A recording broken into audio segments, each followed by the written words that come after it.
Yo, what up? How you guys doing out there today? This is your boy Roto and I'm here to present you my MLB picks for Monday, April 30th. If you're new to this channel, please make sure and click the subscribe button below.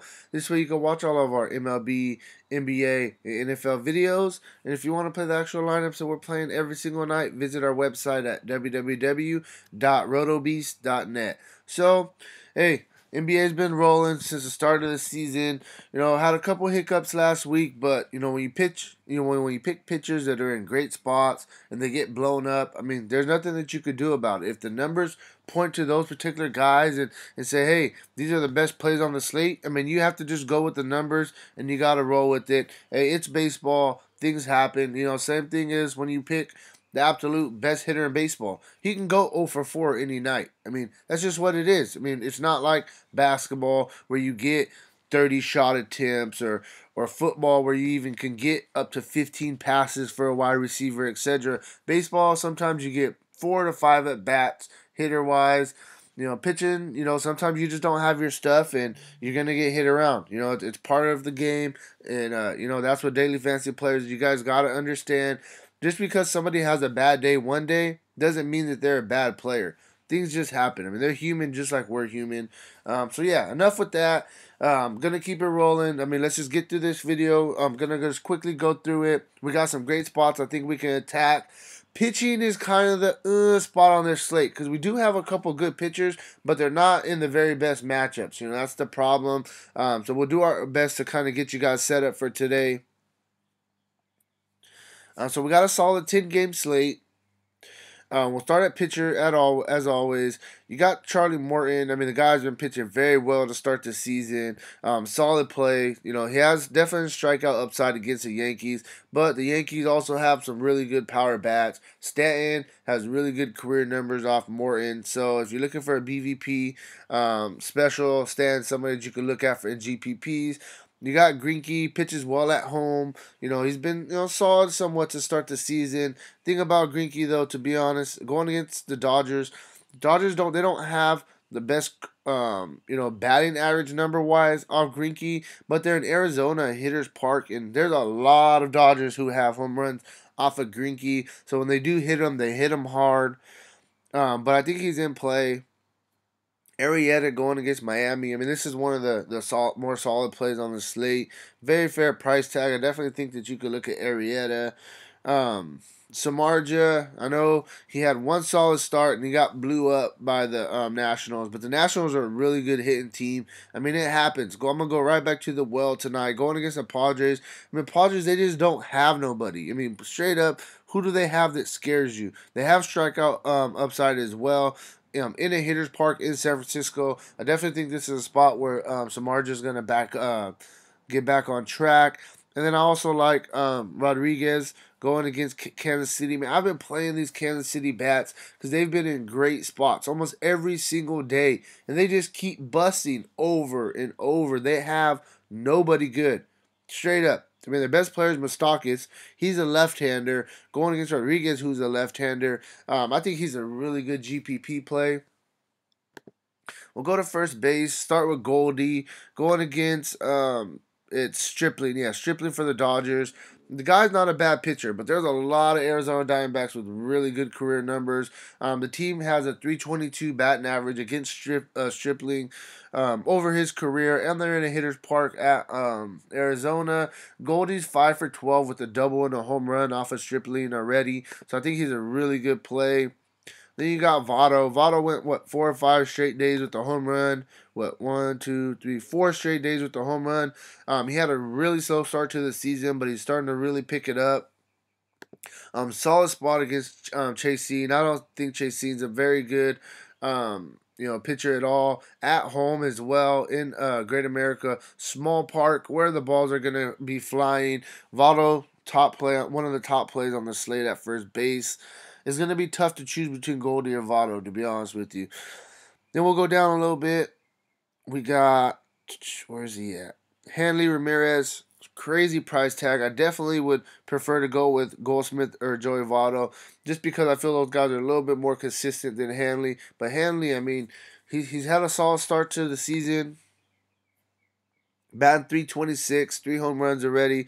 Going against Jason Hamels. I think that the Red Sox are going to absolutely blow up Jason Hamels today. The guy over his career has a 313 batting average versus the current Boston roster. So these guys really see him well. Hanley's 9 for 19 with a double and a home run. So I'm definitely liking Hanley as a really good GPP play. Then you can even consider, Rizzo priced down a little bit because he hasn't really done too much this season. Rizzo's in play. And also Contreras, Wilson Contreras. I like both of those Cubs bats, batting 4 and 5 in the lineup, going against Kyle Freeland. Then we'll go to second base. Altuve going against Sonny Gray. Sonny Gray is not somebody I really want to attack, but I think there is some one-offs that you can choose. You got Altuve. He's 11 for 13 in his career off him, so he does have a solid track record. Another Cub, Baez, batting in the 2-hole. This dude's been on fire to start the season. He used to bat 7th or 8th every other year. Now they got him batting 2. Power upside plus stolen base upside. So I definitely think that Baez is a solid play. Dozier going against Aaron Sanchez. Dozier, batting in the leadoff spot, power upside, speed upside. More of a GPP play, but definitely I think that he's a play on the slate. Then we'll go down to Scooter Gennett, 3,500, going against Chasing in Cincinnati. Great hitters, ballpark. I think the Reds are going to put up some points today. Scooter should be batting in a solid spot in the order as well, so he's a solid play. Then, a cheap Arizona guy. He's not super cheap, but, 2,700 is a very fair price tag, especially if he's batting, anywhere in the top 6 of the lineup. Going against Stripling, I think the Arizona's going to definitely put up some points today, and he has a chance for a really good game. Then we'll start, at third base, Arenado. He already has a home run going against Lester. Love Arenado against lefties. He doesn't really have stolen base upside, but I definitely think he can snag a base here. Lester's absolute horrible on giving up stolen bases. So, Arenado's great play. Chris Bryant on the other side going against a lefty and Freeland. It's going to be a great park to target today in Wrigley Field. I think both teams could definitely put up some numbers. For me, I would prefer to go on the Chicago side of things as Lester. I understand he's had an up and down start to the season, but he still could pitch decent. So, if I was going to choose, like I said, between Colorado side or between the Cubs side, I definitely prefer the Cubs side. Sano, his day-to-day with the hamstring. If he's back in the lineup going against Aaron Sanchez, he's 2 for 3 in his career with a double. Not a very big sample size, but the guy has double donk upside any day, and I do like some of these Twins. Then you got Devers, same price tag. I'm liking, the Boston 313 batting average as a team against Cole Hamels, not Cole Hamels, Jason Hamels, who's 0-2. Devers, he has upside. He has a home run in his career off him already. So yeah, I think that he's a solid play. Suarez 3,100 going against Chasing. The guy. He was injured to start the season. He was gone for what? He played up until the 8th, and then he was on the DL for a couple weeks. He's been back for 5 games, and he went right back to what he's doing, swinging a hot bat to start the season. He has home run upside. We know that. In this ballpark. So, I like him. I definitely like him. He's been back for 4 games, it's looking like. And in those 4 games, he's gone 6 for 18. So, 333. The guy does have, like I said, the monster upside. So, Suarez, a solid play at third base. Then we'll go to shortstop. We'll start with Correa. Going against Sonny Gray. Doesn't have really good career numbers, but Correa started the season off really, really hot. So I definitely think that he's somebody that you can look at. And then hold on for me 1 second. I'm just taking some notes as we're doing this. Okay. So now we're gonna go to Trey Turner. First, Tyon started the season off really, really good, and somebody that you really didn't want to target. But now, he's starting to come back to earth a little bit, and he hasn't been swinging the bat the best. So, I like him. I think that he's a solid play. Um, power upside, speed upside. Next, Story. I know it's Lester, but anytime he's going against a lefty, it's somebody that you really want to look at. So I like him. I think that, he has the stolen base upside plus the double dong upside in a great hitting environment in Wrigley Field today. Solid play for at the shortstop position. Then we'll go get a little value in there. We'll go Nunez, 3,000, very fair price tag. Could steal some bases. Should be batting in a solid spot in the lineup. I'm liking this Boston stack today, and I think that he's a really good play. And then go back to the well with another Cub guy, only 2,400. Save you some money, batting in the 7-hole. He's had a rough start to start the season. I understand, but he's a great play, and I really like him. Then we'll go to outfield.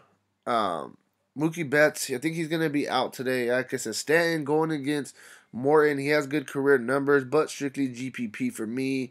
You can look at Harper, 2 for 6 off Tyon in his career. Small sample size. Hoskins, BVP special of the day. If you love BVP and you go off BVP, Hoskins is 6 for 8 with a double and 3 home runs. Yes, 6 for 8 with a double and 3 home runs off of Dan Straley in his career. I think Hoskins is going to get a home run tonight. He hasn't had one in the past couple games. He's due for one. Actually, in 1, 2, 3, 4, 5, 6, 7, 8 games, he hasn't had one. He's due for one. I think it's coming tonight. So BVP special, Hoskins. Then you got JD Martinez. I'm really liking him a lot. He's going to be batting in a 3 or 4 hole, going against, Hamels, who's not a very good pitcher. You can look at Benintendi. It just came out. He's going to be batting in the leadoff, so Betts is out. Benintendi in the leadoff spot. The guy's been playing well to start the season, swinging the bat well. So Benintendi, I think that he's a great play. We'll go down a little bit. You got Lorenzo Cain. I like Cain. In Cincinnati at Hitters Park. Going against Freeland, a lefty, who's 0-2 with the 8.03 ERA. I haven't got there yet, but I do like some Brewers bats. Cain is one of my favorite. And then I also really like Braun. I think Braun's in a monster spot right here, and I'm really liking Braun. I think you could look at Braun as well. In a really good spot, like I said, right here. And then we will go to... And you could look at Almora batting in the leadoff for the Cubs, 2,900, very fair price tag. Also, batting in the 6-hole, very cheap. Ben Zobrist. The guy has upside. He hasn't had the best start to the season. I understand that. I definitely do. But it's not that he hasn't had a good start. He's still batting 326. He just hasn't had the home runs, the extra stuff that we want to really accumulate stats. But a couple games ago, he was 3 for 3. Got you 38 fantasy points. So he does have upside at this price tag. Very fair. So yeah, that's kind of where I'm at with this video. Kept it short, kept it simple. I'm going to go ahead and get you these picks real quick. But before I do, one thing I wanted to note as well is the Phillies against Straley as a team, not just Hoskins. They're batting 354. They're going to be low owned. So I think Philly's a really good GPP stack. And so if you haven't already, please make sure to click that like button. Please make sure that you're subscribed. Please make sure to have the notifications turned on. This way, if I update this core later in the day, you don't miss out on that. And one more guy I quickly just want to mention. It just came in. He's going to be batting cleanup in the lineup. Your boy Moreland, 2,900 for Boston, going against Hamels. I think that he's another really good play, batting in the cleanup spot. So let's just jump into these picks. So I'm going to go... I know, but I'm going Samardzija. I think he's going to bounce back tonight, have a really good game. I'm going against the Padres. I'm going to go Votto at home. Then I'm going to go JD Martinez. Ryan Braun. And then for my utility spot, I'm going to go Zobrist. He's just too cheap, and he has the upside. Batting in the 6 hole. I had to get some Cubs in there. So this gives you 3,300 left. You could do so much with this. So much. Fill in your utility. You can spin up, go with Altuve, Arenado, a Correa, Turner, whatever you want in these spots. I'm going to leave that up to you. I think this is a really good start to your day, though. Maybe try to fill in the stacks a little bit more with the players that I already picked. Something you could do as well. So, yeah, hey, that's all I got for you. Good luck tonight. Let's make some money, and peace out.